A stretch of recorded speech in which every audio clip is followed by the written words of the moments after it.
keinginan perubahan. Dan itu yang kemudian makin menonjol. Jadi kalau sekarang itu disebut kandang, itu adalah periode-periode sebelumnya. Sementara sekarang rakyat yang menginginkan perubahan itu bukan ada di 1-2 partai, ada di banyak partai. Jadi kami melihat pesan perubahan itu malah menjangkau semua. Dan kalau dilihat Jawa Tengah ini tempat yang bisa dibilang cukup bervariasi sebetulnya.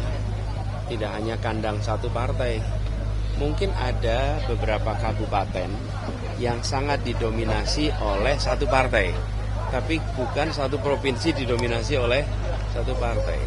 Kalau lihat ini banyak sekali. PKB itu punya kekuatan yang tidak kalah besar di Jawa Tengah. Jadi kami makin optimis kok dari perjalanan beberapa hari ini bahwa keinginan perubahan itu kuat sekali. Apalagi jalan keliling Pantura.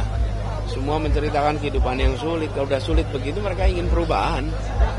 Artinya optimis mendapatkan kira-kira berapa suara? Kalau kita belum tahu ya kalau soal angka prosentase dan lain-lain. Tapi kalau bahwa makin banyak menginginkan perubahan, iya. Makin terasa itu. Mas Anies ini kan wilayah. Apalagi ada ketua umum partai sebelah nggak sadar kampanye amin loh Mas. Ribut. Itu ada nanti rahasia.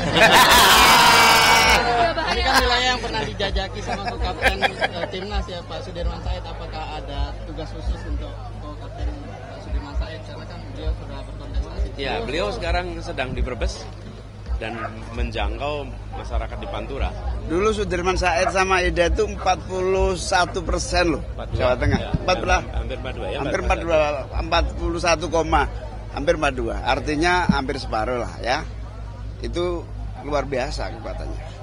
Mas Anies ini artinya mau menyampaikan bahwa suara di akar rumput itu untuk koalisi nomor 1 cukup besar begitu meskipun basisnya sebetulnya adalah PDIP. Jadi gini, kalau bicara tentang basis, itu adalah bicara tentang latar belakang. Ikatan tradisional itu apa? Ada ikatan kepartean, ada ikatan sosiologis, ada ikatan kultural. Itu yang sering disebut sebagai basis. Nah, sekarang kita dalam situasi di mana rakyat menginginkan perubahan. Dan perubahan itu bukan terkait dengan ideologi atau terkait dengan perubahan basis, tapi terkait dengan kebutuhan pokok, nasib, lapangan pekerjaan, kemudian kondisi tentang perekonomian. Nah, kami cukup optimis bahwa pertimbangan-pertimbangan ini makin hari makin mewarnai di dalam mengambil sikap. Kenapa ya? Mau semuanya ingin kondisi lebih baik kok. Makanya kalau pertanyaannya apakah kondisi sekarang mau diteruskan? Kemana saja jawabnya hampir selalu tidak.